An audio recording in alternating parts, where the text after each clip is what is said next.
सही से संतुलन इसका बोलिए प्रेम से श्री सद्गुरुदेव महाराज की जय। श्री सच्चिदानंद भगवान की जय। वृंदावन बिहारी लाल की जय। जगत जननी अम्बे मैया की जय। परम पुरुष गुरुदेव जी शाश्वत शांति निधान, बार बार दंडवत करूं सकल सुखों के खान।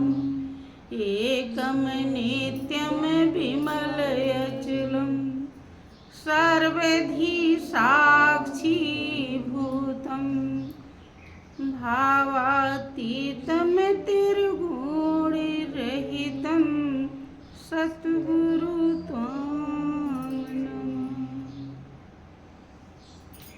बोलिए प्रेम से श्री सद्गुरुदेव महाराज की जय। श्री सच्चिदानंद भगवान की जय। वृंदावन बिहारी लाल की जय।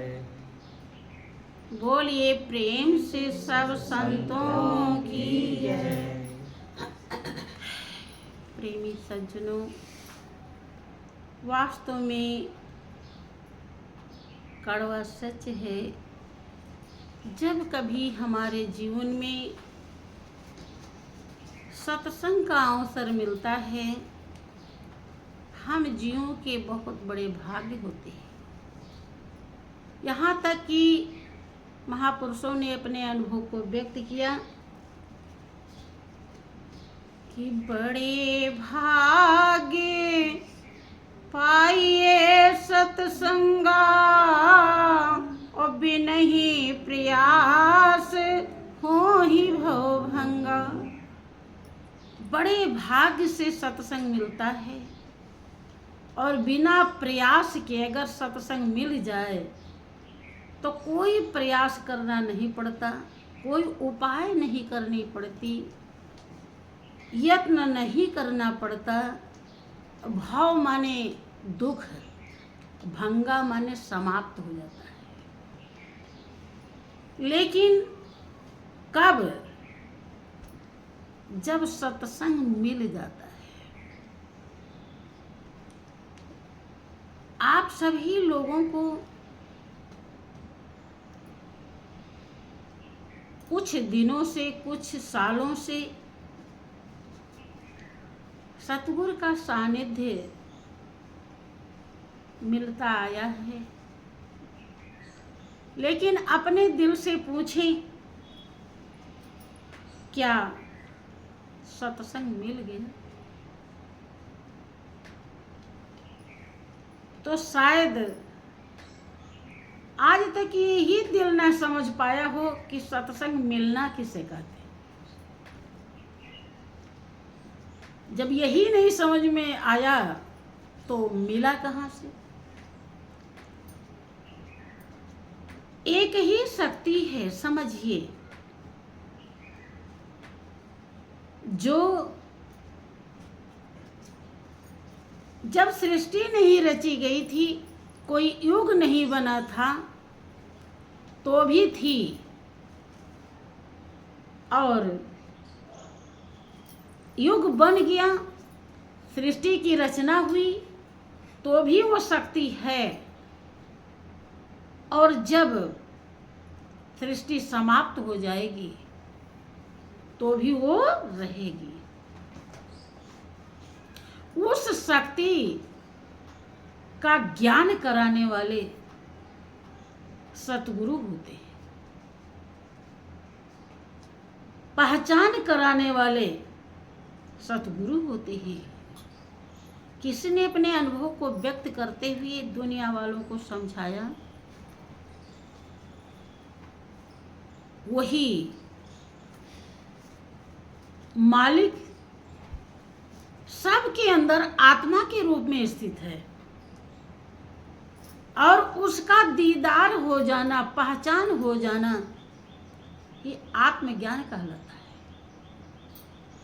कि मिलता नहीं है आत्मज्ञान सतगुरु के बिना, मिलता नहीं है आत्मज्ञान सतगुरु के बिना, होता नहीं है कल्याण सतगुरु के बिना, होता नहीं है कल्याण सतगुरु के बिना।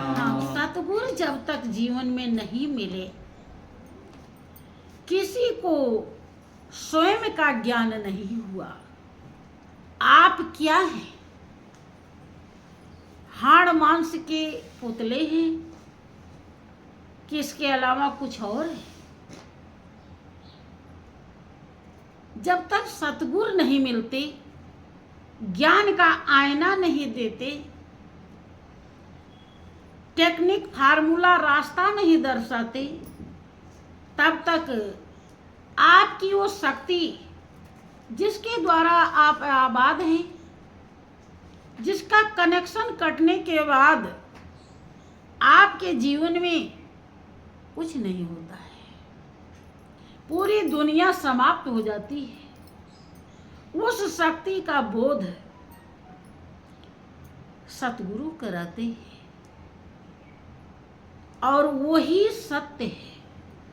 आज तक अगर नहीं समझ पाए सत्य क्या है, उसी का अनुभव तो आपके हृदय में होता है जब आप ध्यान लगाते हैं। वही सत्य है, वो पहले भी था, आज भी है और आगे भी रहेगा। अब उस सत्य का संग क्या है? जब हम सतगुरु के उपदेश के अनुसार उस ज्ञान को आत्मसात करते हैं, हृदय में धारण करते हैं, श्रद्धा विश्वास से मनन करते हैं, तब हमारी सूरत उसी में टिक जाती है। उसकी परख कर लेते हैं कि इसके समान दुनिया में हमारा और कुछ भी नहीं। जब किसी चीज को ज्यादा कीमती हम समझते हैं तो हमारा मन वहीं बार बार जाता है। जब हमारा हृदय पहचान कर लेता है कि इससे ज्यादा कीमती और कुछ भी नहीं, संसार में सब खोने वाला। मीरा को जब पहचान हुई कि संसार में राजपाट रत्न सिंहासन सब खोने वाला है, किसी और का है, मेरा तो गिरधर गोपाल है, तो उनकी सूरत वहीं टिक गई। सबको त्याग देती हैं लेकिन उस सत्य को त्यागती नहीं है। जब हमारी सूरत उसमें रम जाती है, सोते जागते उठते बैठते हमेशा उसी मालिक का ध्यान आता है। सब काम करते हुए काम किए जा, नाम लिए जा और घट बीच अमृत का प्याला पिए जा। जब हम उसका ध्यान करते रहते हैं तो जब जब सूरत हमारी वहां पर जुड़ती है तब होता है सत्य का संग। यही है सत्संग। यहाँ तो उस सत्य की महिमा गाई जा रही है। यही सत्संग बड़े भाग्य से मिलता है। काहे बड़े भाग्य से? क्योंकि जब तक आपके जन्म जन्मांतर के पुण्य इकट्ठे नहीं होंगे, हृदय रूपी दर्पण साफ नहीं होगा और आप सत्य की परख कर नहीं पाएंगे, और कर नहीं पाएंगे तो सूरत को टिका नहीं पाएंगे, और टिका नहीं पाएंगे तो सत्संग नहीं होगा। इसीलिए बहुत भाग्य से बड़े जन्मों के बाद सत्संग होता है। यही है सत्संग की प्राप्ति।